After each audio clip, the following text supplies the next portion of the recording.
ونعوذ بالله تعالى من شرور أنفسنا ومن سيئات أعمالنا من يهده الله فلا مضل له ومن يضلل فلا هادي له وأشهد أن لا إله إلا الله وحده لا شريك له وأشهد أن محمدا عبده ورسوله يا أيها الذين آمنوا اتقوا الله حق تقاته ولا تموتن إلا وأنتم مسلمون يا أيها الناس اتقوا ربكم الذي خلقكم من نفس واحدة وخلق منها زوجها وبث منهما رجالا كثيرا ونساء واتقوا الله الذي تساءلون به والأرحام إن الله كان عليكم رقيبا يا أيها الذين آمنوا اتقوا الله وقولوا قولا سديدا يصلح لكم أعمالكم ويغفر لكم ذنوبكم ومن يطع الله ورسوله فقد فاز فوزا عظيما أما بعد فإن أصدق الحديث كتاب الله وخير الهدي هدي محمد صلى الله عليه وسلم وشر الأمور محدثاتها وكل محدثة بدعة وكل بدعة ضلالة وكل ضلالة في النار. Ma'asyiral muslimin, ikhwani fillah, rahimani wa rahimakumullah.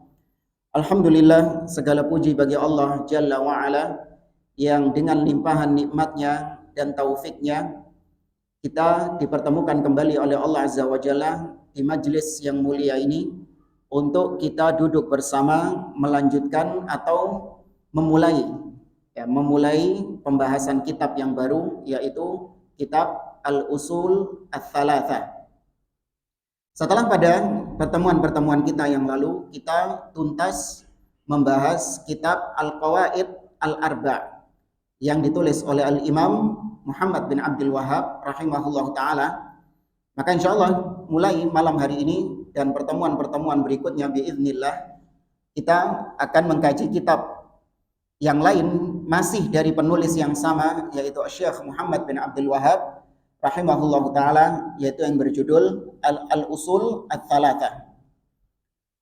Sebagaimana yang sudah pernah kita sampaikan, kenapa kita memilih kitab ini dan kenapa kita memilih kitab yang ditulis oleh Syekh Muhammad bin Abdul Wahhab, karena ada 3 keistimewaan yang ada pada buku-buku atau tulisan-tulisannya Syekh Muhammad bin Abdul Wahhab. Yang pertama adalah suhulatul ibarah. Keistimewaan yang pertama, kitab-kitabnya atau tulisan-tulisannya Syekh Muhammad bin Abdul Wahhab itu kalimat-kalimatnya itu mudah dipahami. Bahkan bagi orang yang baru belajar bahasa Arab, itu sangat disarankan untuk membaca kitab-kitabnya Syekh Muhammad bin Abdul Wahhab karena kosakatanya itu mudah bagi pemula, mudah untuk dipahami. Ya, kemudian yang kedua yaitu kitabnya itu tidak terlalu bertele-tele. Keistimewaan yang kedua, tulisan-tulisannya Syekh Muhammad bin Abdul Wahhab, kitab-kitab beliau itu enggak terlalu bertele-tele. Kebanyakan kitab-kitab beliau itu adalah bab, kemudian dalil Al-Quran, kemudian dalil hadis dan ucapan para salaf. Hanya itu saja biasanya bab-bab yang ditulis oleh beliau. Sedikit dari bab-bab tersebut yang dimana beliau sendiri yang berkata di situ. Beliau hanya meneruskan ucapan ulama-ulama sebelumnya. Dan yang ketiga, keistimewaannya, meskipun sedikit, meskipun ringkas, namun faedah yang didapatkan, pelajaran-pelajaran yang didapatkan dalam kitab tersebut sangat luar biasa banyaknya. Makanya Anda dapati syarah. Nah, syarah ini apa? Penjelasan dari kitab-kitab beliau itu berjilid-jilid, padahal kitabnya cuma kecil. Ya, seperti Kitabut Tauhid. Nah, Kitabut Tauhid ringkas, tapi disyarah oleh para ulama sampai berjilid-jilid. Seperti Syekh Muhammad bin Shalih Al-Utsaimin, beliau punya syarah Kitab Tauhid, ada 3 jilid. Ya, Al-Qaulul Mufid ala Kitabit Tauhid, Syekh Muhammad bin Shalih Al-Utsaimin. Itu 3 jilid. Ya, ini diantara keistimewaan tulisan-tulisan Syekh Muhammad bin Abdul Wahhab. Jamaah rahimani wa rahimakumullah. Kitab Al-Usulul Tsalatsa ini insya Allah banyak di antara kita yang sering mempelajarinya, terutama di Surabaya dan sekitarnya itu banyak majelis-majelis ilmu yang membahas kitab ini. Cuman yang membedakan adalah dengan syarah siapa. Ya, ada sebagian majelis mereka membahas kitab Usul Tsalatsa namun dengan syarah Syekh Utsaimin misalnya, atau dengan syarah Syekh Shalih Fauzan misalnya. Nah, kita mencoba untuk menggunakan syarah Syekh Dr. Abdul Aziz Ar-Rayyis hafizahullah ta'ala, seorang ulama ahlu sunnah yang hidup di Riyadh sana. Nah, kita mulai. Kata beliau, yaqulul imamul mujaddid Muhammad bin Abdul Wahhab rahimahullahu ta'ala fi risalati al-usulil thalathati wa adillatiha. Berkata Al-Imam Al-Mujaddid, ya beliau seorang pembaharu. Syekh Muhammad bin Abdul Wahhab ini disebut dengan Al-Mujaddid, orang yang merefresh kembali ajaran Islam.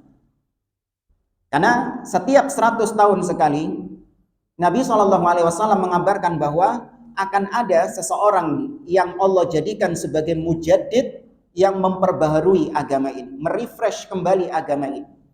Nabi SAW mengatakan, innallaha yab'atsu ala ra'si kulli mi'ati sanah man yujaddidalaha dinaha. Sesungguhnya Allah itu menjadikan setiap permulaan 100 tahun sekali ada seseorang yang Allah jadikan sebagai mujaddid, yang memperbaharui, yang merefresh kembali agama Allah ini. Memperbaharui maksudnya bukan membawa hal-hal baru, bukan. Tapi maksudnya memperbaharui adalah merefresh, menyegarkan kembali agama Islam yang sudah terkotori dengan kesyirikan, sudah terkotori dengan bid'ah-bid'ah, sudah terkotori dengan penyimpangan-penyimpangan. Ya, maka kata para ulama, Syekh Muhammad bin Abdul Wahhab itu masuk kriteria mujaddid karena beliau itu orang yang membersihkan Islam dari noda-noda kesyirikan. Beliau berkata, Syekh Muhammad bin Abdul Wahhab dalam bukunya Al-Usulul Tsalatsa wa Adillatuha. Kata beliau, "I'lam rahimakallah." Ini di sini kita baca matannya dulu ya. Matan ya. Jangan keliru mantan, awas. Dia ada yang baper nanti. Matan. Apa berarti matan itu? Hah? Iya, kitabnya Syekh Muhammad bin Abdul. Jadi kalau saya nyebut matan berarti itu maksudnya Syekh Muhammad bin Abdul Wahhab. Tapi kalau saya menyebut syarah, ini yang menjelaskannya. Kata beliau, "I'lam rahimakallah." Ketahuilah semoga Allah merahmatimu. Annahu yajibu alaina ta'allumu arba'a masail. Sesungguhnya wajib atas kita mempelajari 4 perkara. Ya, wajib bagi kita untuk mempelajari 4 perkara. Al-ula, yang pertama adalah al-ilmu wa huwa ma'rifatullah wa ma'rifatu nabiyyi wa ma'rifatu dinil islami bil adillah. Yang wajib bagi kita yang pertama adalah berilmu. Apa itu ilmu? Mengenal Allah, mengenal Rasulnya, mengenal agama Islam dengan dalil-dalilnya. Nah, ini poin yang pertama, inilah al-usulul tsalatsa. Ini yang nanti akan dirinci sama beliau. Mengenal Allah, mengenal Rasul, dan mengenal Islam, mengenal agama Islam. Ini kalau antum perhatikan 3 landasan ini, itu berkaitan dengan apa nanti? Kenapa kok kita perlu mempelajari 3 ini? Naam, karena berkaitan dengan soalul kubur. Manusia akan ditanya di alam barzakh, man rabbuka wa man ladzi ursila ilaika wa ma dinuka. Ya, makanya harus ada persiapan. Pertanyaan alam kubur itu bukan hafalan. Yang penting saya tahu jawabannya, Ustaz. Ya, bahkan ada jokinya sekarang, naudzubillah. Iya, sahih jamaah. Ada jokinya di kuburan itu. Jadi kubur sudah dikubur ini jenazahnya ini. Kemudian ada jokinya bilang, "Ya fulan, idza ja'akal malak Wa yas'aluka man rabbuk faqul rabbiyallah. Wahai fulan, kalau datang kepadamu malaikat bertanya kepadamu siapa Rabbmu, maka jawablah Allah. Wa idza sa'alaka man nabiyyuk, kalau dia bertanya siapa nabimu, faqul nabiyyi Muhammadun sallallahu alaihi wasallam. Nabiku adalah Muhammad sallallahu. Ini joki bukan cuma ada joki ujian nasional. Ya, joki ujian kubur juga ada sekarang.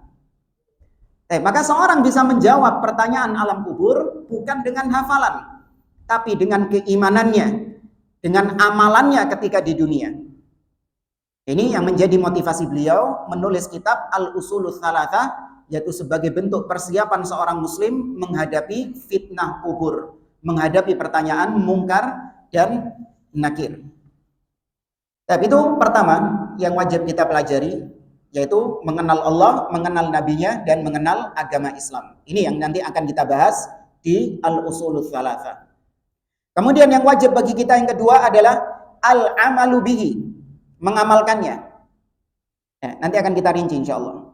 Yang ketiga, ad-da'watu ilaihi, mendakwahkannya, mengajarkannya kepada manusia. Yang keempat, as-sabru 'alal adza fihi, bersabar atas gangguan-gangguan ketika berdakwah di jalan Allah Subhanahu wa taala. Wa dalilu qauluhu ta'ala, dalil dari 4 hal tadi yaitu firman Allah Subhanahu wa taala, bismillahirrahmanirrahim, wal 'asr innal insana lafi khusr illa alladzina amanu wa 'amilus shalihat wa tawasaw bil haqq wa tawasaw bis sabr. Demi waktu, sesungguhnya manusia semuanya dalam keadaan merugi. Illalladzina amanu. Ini yang pertama tadi, kecuali orang-orang yang beriman. Wa amilus shalihat, dan mengamalkan. Ya, wa tawasaw bil haqq, saling menasehati di atas kebenaran, yaitu berdakwah. Wa tawasaw bis sabr, dan saling mewasiati di atas kesabaran.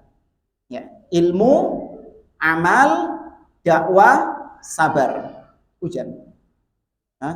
Sayyiban nafi'ah. Ya, enggak kehujanan ya helmnya ya. Mungkin yang bawa motor helmnya mau daripada nanti jadi cedok. Ya kan gitu biasanya. Fadhal. Ya. Biar tenang ngajinya, enggak kepikiran nanti. Fadhal.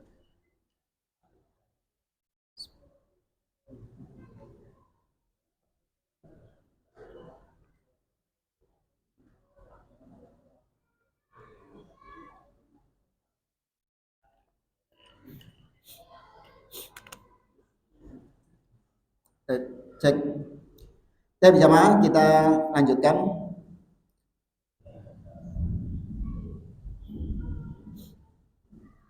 Sekarang kita perinci apa yang disampaikan oleh beliau rahimahullahu ta'ala. Sekarang kita baru masuk syarah. Ya, sekarang kita baru masuk syarah penjelasannya.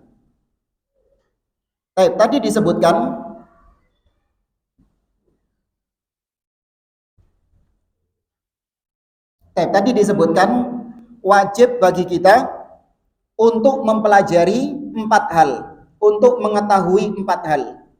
Apa saja tadi? Ilmu, amal, ad-da'wah, as-sabr. Wa fil mas'alatil ula al-ilm. Yang pertama tadi adalah ilmu. Kata beliau, wal muradu bil ilmi idza utliqa fil kitabi was sunnati madhan al ilmu syar'i.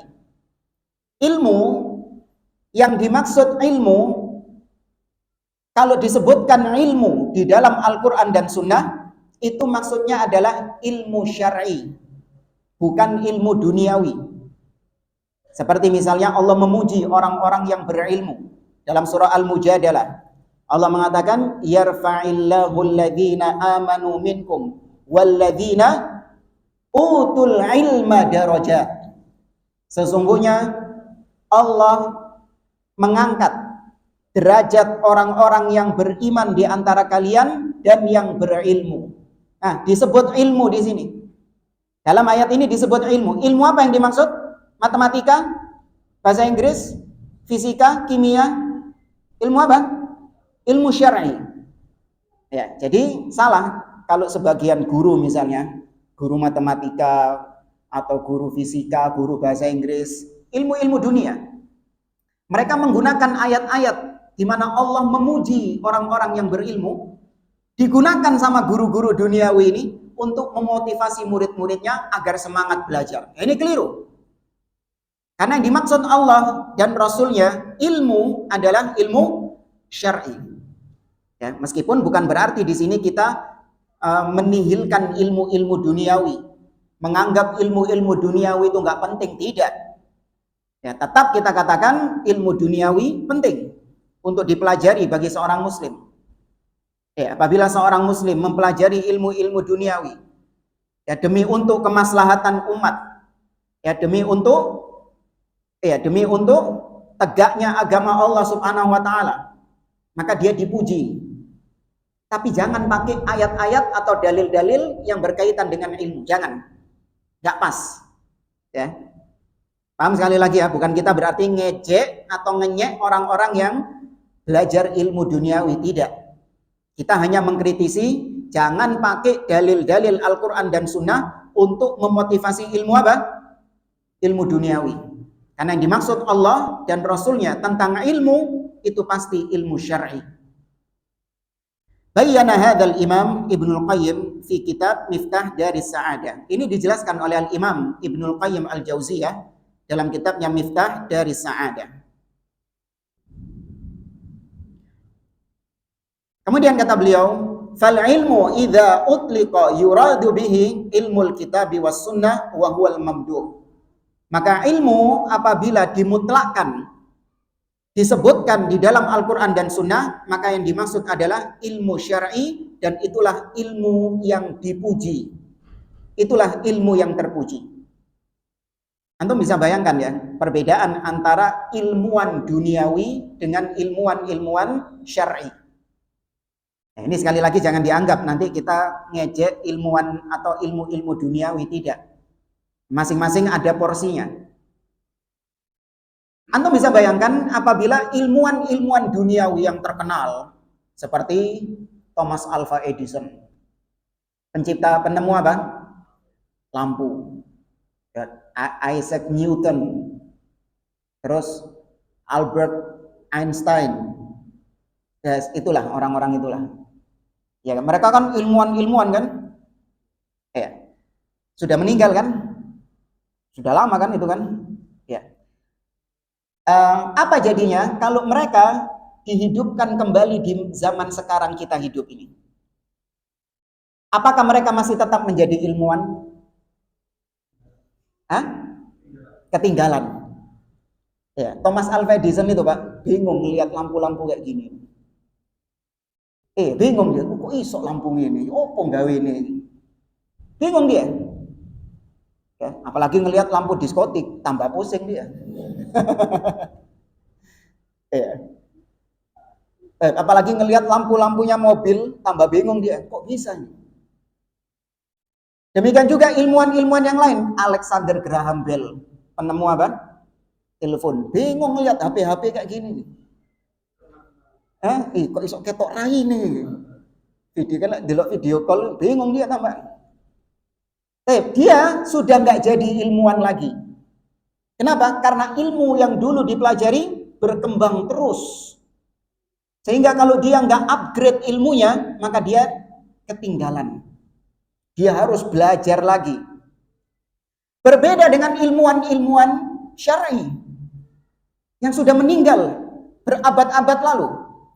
Seperti Imam Syafi'i rahimahullah, Imam Ahmad rahimahullah, Syekhul Islam Ibnu Taimiyah rahimahullah. Mereka ini kalau dihidupkan di zaman sekarang masih jadi ilmuwan nggak? Masih. Imam Syafi'i kalau ada di zaman sekarang, saya jadi ulama nggak? Masih jadi ulama. Karena namanya ilmu agama itu tetap. Ya tetap. Nggak ada perubahan-perubahan. Hanya ada penyesuaian. Ya kan? Hanya ada penyesuaian. Dan itu sifatnya ijtihad. Ya kan? Itu sifatnya ijtihad. Kalau sudah punya alatnya, sudah punya alat ijtihad, maka perkembangan zaman sepesat apapun dia bisa menentukan hukumnya. Iya.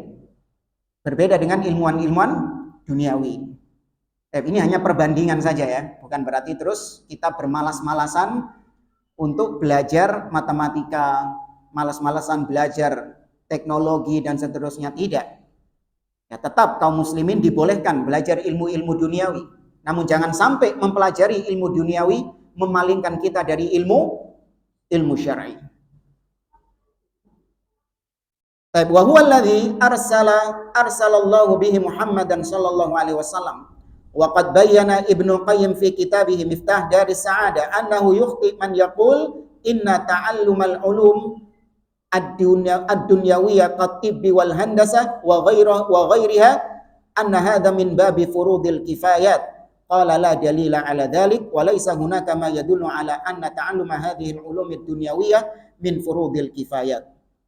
Ya, di sini kata beliau, ada sebagian orang yang sampai mewajibkan mempelajari ilmu-ilmu duniawi dengan mengatakan bahwa belajar ilmu duniawi hukumnya fardu kifayah. Maka kata beliau, tidak ada dalil yang mewajibkan kita untuk belajar ilmu-ilmu duniawi. Hukumnya mubah. Tapi kalau dikatakan wajib belajar ilmu duniawi, tidak ada kewajiban. Yang ada wajib belajar ilmu syar'i. Ya, itu baru wajib. Tapi kalau ilmu duniawi, mubah hukumnya. Ya, tidak dikatakan wajib.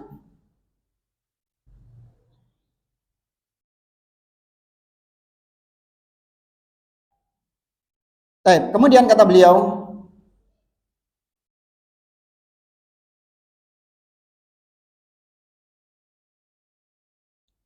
Nabi SAW atau Allah Subhanahu wa taala berfirman, tadi sudah kita sebutkan surah Al-Mujadalah ayat yang ke-11. Yarfa'illahu alladhina amanu minkum walladzina utul ilma darajat. Ya, Allah mengangkat orang-orang yang beriman di antara kalian dan orang-orang yang berilmu Allah angkat derajatnya. Ini di antara keutamaan ilmu syar'i. Kemudian juga di dalam Sahihain riwayat Imam Bukhari dan Muslim dari Muawiyah bin Abi Sufyan, Nabi SAW mengatakan, "Man yuridillahu bihi khairan yufaqihu fid din." Barang siapa yang Allah kehendaki kebaikan atasnya, maka Allah pahamkan dia dengan ilmu agama. Berarti mafhum mukhalafah, kebalikan dari hadis ini, apabila Allah menghendaki keburukan bagi seseorang, maka Allah jadikan dia tidak paham agama. Ya. Kalau Allah jadikan dia paham agama, berarti Allah inginkan kebaikan atas orang itu. Tapi kalau dia nggak paham agama, yaitu tanda kalau Allah tidak menginginkan kebaikan atas orang tersebut. Kemudian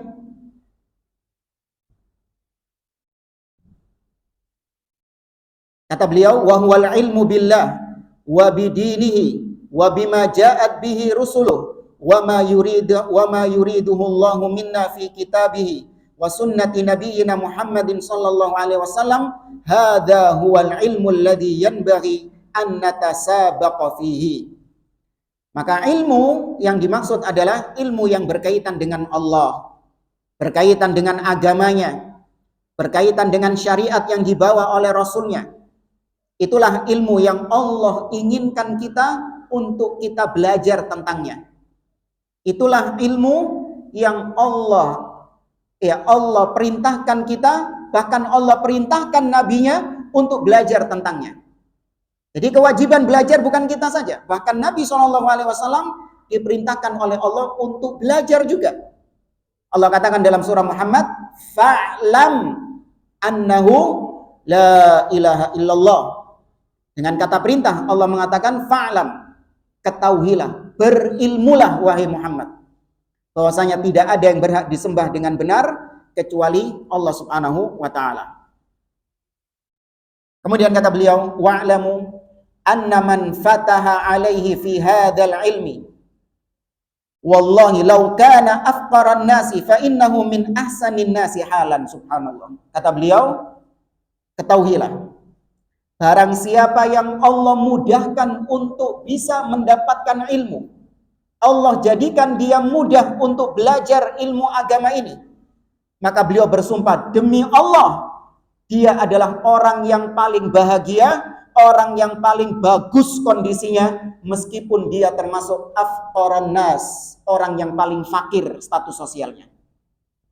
Meskipun status sosialnya orang yang paling miskin, orang yang paling fakir, namun kalau dia diberi ilmu oleh Allah, maka itu termasuk kondisi yang membahagiakan dia. Maka bersyukur jamaah.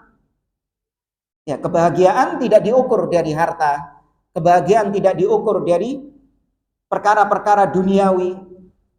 Rizki bukan hanya perkara duniawi, namun termasuk rizki Allah adalah kita diberi ilmu. Dengan ilmu itu, kita bisa tahu mana yang halal dan haram. Kita bisa tahu mana yang syirik dan mana yang tauhid. Kita bisa membedakan mana yang sunnah dan mana yang bid'ah. Itu nikmat dari Allah Azza wa Jalla. Li'anna qalbahu qad imtala'a bi taqwallah wa bidinihi amma dunya fahiya sari'atul ayyam wal inqidha. Kenapa dia dikatakan orang paling bahagia? Orang yang paling baik kondisinya karena hatinya ketika dia berilmu, hatinya diisi dengan ketakwaan kepada Allah, diisi dengan agama Allah Subhanahu wa taala. Adapun dunia, ya ketika seorang hatinya diisi dengan dunia, maka semakin dia hatinya penuh dengan dunia, maka dia memandang semua nikmat-nikmat yang Allah berikan itu tidak ada nilainya di matanya.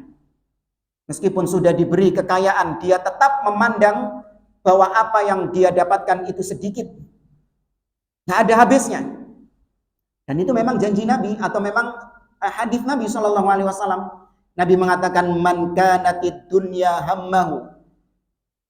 Ya, barang siapa yang dunia itu adalah ambisi terbesarnya, ja'alallahu faqrahu baina ainaihi.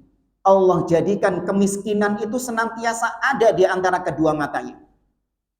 Memandang apapun mesti dengan pandangan yang miskin. Ya, waduh, mobilku Pajero gak ganti-ganti yo. Pajero padahal. Ya. Waduh, vilaku sudah 10 gak nambah-nambah gitu. Ya, karena ambisinya apa? Ad-dunya.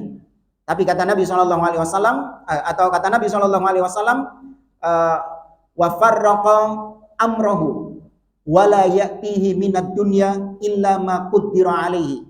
Allah akan mencerai-beraikan urusannya dan dunia tidak akan datang kepadanya kecuali yang sudah ditakdirkan sama Allah Azza wa Jalla. Sebaliknya, wa man kanatil akhiratu hammahu, barang siapa yang akhirat adalah ambisi terbesarnya, ja'alallahu ghinahu fi qalbi. Allah jadikan kekayaannya itu ada dalam hatinya. Ya. Kemudian wa ya'tihi dunya wa hiya raghimah, dan dunia akan datang sendiri kepadanya tanpa perlu susah-susah dia banting tulang untuk nyari dunia. Dunia akan datang dengan sendirinya. Nah, ini kata beliau, seorang yang diberikan ilmu, maka dia patut bersyukur kepada Allah karena dia menjadi orang yang baik kondisinya. Kalau antum disuruh milih mana? Ilmu atau harta? Dua-duanya, iya benar. Baik. Fa'aqbalu 'ala Allah wa 'ala ta'allumi dini ma ihsani dhanni billah. Faman qaddara lahu syai'un minad dunya wallahu la ya'khudanna wa man lam yuqaddir lahu syai'un minad dunya falan ya'khudahu walau fa'ala ma fa'al. Maka kata beliau, bersegeralah kalian menuju Allah, bergegaslah kalian untuk mempelajari agama Allah, sembari kalian berbaik sangka kepada Allah Subhanahu wa taala. Barang siapa yang Allah takdirkan dia mendapatkan dunia, maka Allah berikan dunia kepadanya. Tapi barang siapa yang tidak Allah takdirkan dia mendapatkan dunia, maka dia tidak akan mendapatkan meskipun dia bekerja banting tulang. Ya, kita tetap berusaha, ya bekerja, ya kita mencari penghasilan, ya kita tetap berusaha. Namun jangan menjadikan dunia ini sesuatu yang menghalangi kita dari menuntut ilmu syar'i, dari belajar agama Allah Subhanahu wa taala. Berapa banyak di antara kaum muslimin ikut kajian, belajar agama itu kalau sempat. Kalau apa? Kalau sempat. Ya, dia menganggap, waduh, ayo kajian, aduh, ana repot, ana sibuk, banyak kerjaan. Ini dikiranya ikut kajian, ini pengangguran semua sama dia. Paham ya, Mas? Ada orang-orang kayak gitu itu. Ayo ikut kajian, waduh, ana repot, ana banyak kerjaan. Loh, dikira yang ikut kajian ini mereka pengangguran semua. Tak? Mereka juga orang-orang yang banyak pekerjaan, namun mereka rela meninggalkan pekerjaan mereka demi untuk belajar, demi untuk menuntut ilmu syar'i. Ya, harus ada waktu yang dikorbankan, harus ada harta yang dikorbankan memang. Ya, memang belajar ilmu syar'i itu pahit rasanya, harus bersusah-susah. Semua orang yang menuntut ilmu merasakan kepahitan hidup ketika dia menuntut ilmu syar'i. Kita ini nggak ada apa-apanya jamaah jika dibandingkan para ulama-ulama yang menuntut ilmu. Imam Bukhari usianya habis demi untuk mencari hadis Nabi SAW. Keliling dari satu negeri ke negeri yang lain untuk mencari satu hadis Nabi SAW. Para ulama melakukan rihlah, berjalan dari satu negeri ke negeri yang lain. Karena memang ilmu di zaman dahulu terbatas. Tapi orang-orangnya pada semangat menuntut ilmu. Beda sama zaman kita sekarang. Ilmu bertebaran di mana-mana. Media-media untuk belajar terbuka luas. Hadis-hadis Nabi SAW sudah terkumpul, bahkan sudah diterjemahkan dengan enak. Bahkan yang nggak punya uang bisa langsung download hadisnya misalnya. Kan gitu kan? Anak nggak punya uang beli kitab, banyak yang versi elektronik. Nggak ada alasan kita hidup di zaman sekarang dengan fasilitas yang begitu melimpah ruah, majelis-majelis ilmu yang bertebaran, berceceran di mana-mana. Nggak ada alasan bagi kita di zaman sekarang untuk jahil dalam masalah agama. Ya, nggak ada. Illa kalau kita ini hidup di hutan, kita nggak paham agama, wajar. Ya, kita hidup di hutan, kita nggak tahu tentang masalah agama, wajar. Tapi kita hidup di zaman seperti ini, ya di tengah-tengah ahli ilmu yang banyak, namun kita masih tetap jahil terhadap agama, kita malas belajar agama, ini ya tidak ada udzur bagi kita. Nah,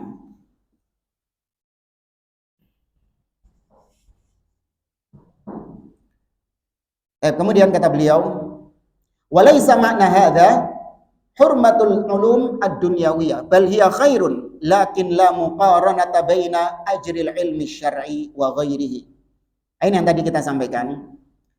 Jangan dikira ketika kita membanding-bandingkan ilmu agama dengan ilmu dunia, jangan dianggap kita mengharamkan belajar ilmu duniawi. Enggak, kata beliau. Bal hiya khair. Belajar ilmu dunia itu baik. Lakin tapi la muqaranah baina ajril ilmi syar'i. Tapi jangan dibandingkan dari sisi pahala. Ya, jangan dibandingkan ilmu dunia dengan ilmu agama dari sisi apa? Dari sisi pahala. Ya, berbeda. Loh, emang kalau belajar ilmu dunia nggak dapat pahala? Bisa saja. Misalnya seorang belajar kedokteran. Setelah dia jadi dokter, dengan keahliannya itu dia mengobati kaum muslimin. Dia menolong kaum muslimin. Bisa nggak dapat pahala dari situ? Bisa. Ya, tapi jangan dibandingkan dengan ilmu syar'i. Ilmu syar'i, ilmunya tok itu, belajarnya tok itu sudah mendapatkan pahala, keutamaan di sisi Allah Azza wa Jalla. Ya. Wa aidan fa inna hajatal muslimin lil alimi syar'i akthar wa akthar bal lamma ishtaghala al muslimuna bil ulumid dunyawiyah ma'a jahlin bil ulumi syar'iyyah dakhalat alaihim an tariqi hadhil ulum dhalalat. Bahkan jamaah, kata beliau, kalau kaum muslimin itu disibukkan dengan ilmu-ilmu duniawi, mereka tidak fokus belajar ilmu agama, mereka fokusnya belajar ilmu-ilmu duniawi, justru kesesatan-kesesatan, penyimpangan-penyimpangan itu masuknya dari ilmu-ilmu duniawi itu. Seperti sejarah yang sudah terjadi. Ketika mereka bangga dengan ilmu-ilmu duniawi, maka masuk namanya filsafat-filsafat di situ. Dari filsafat-filsafat itulah akhirnya rusak akidah kaum muslimin. Iya, di zaman dahulu, ya di zaman kekuasaan Daulah Abbasiyah diterjemahkan buku-buku filsafat ke dalam bahasa Arab. Ya, diterjemahkan buku-buku filsafat ke dalam bahasa Arab. Mereka bangga dengan ilmu-ilmu duniawi. Oh, ini filsafat ini bermanfaat bagi ilmu dunia. Ya, bermanfaat bagi ilmu ini dan ini. Hanya lihat yang terjadi, banyak penyimpangan-penyimpangan masuk melalui filsafat itu. Di antaranya yang terjadi di zaman dahulu adalah khalqul Quran, yaitu keyakinan bahwa Al-Quran itu makhluk. Ya, Al-Quran itu adalah ciptaan Allah. Padahal yang benar Al-Quran apa? Kalamullah. Ya, Al-Quran kalamullah wa laisa bimakhluk.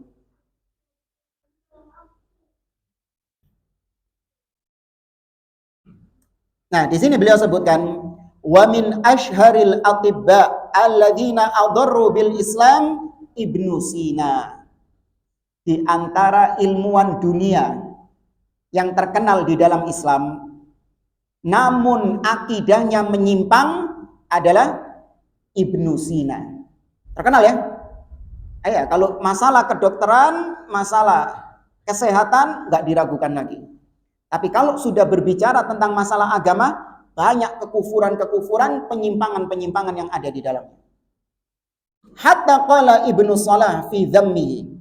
Bahkan berkata seorang ulama yang bernama Ibnu Salah, "Walam yakun minal ulama, bal kana syaitanan min syayatinil ins, wa kana hayran fi kathirin min amrihi." Kata Ibnu Salah, tidak ada di antara para ulama, bahkan tidak ada di kalangan setan-setan manusia sekalipun orang yang bingung melebihi bingungnya Ibnu Sina ini.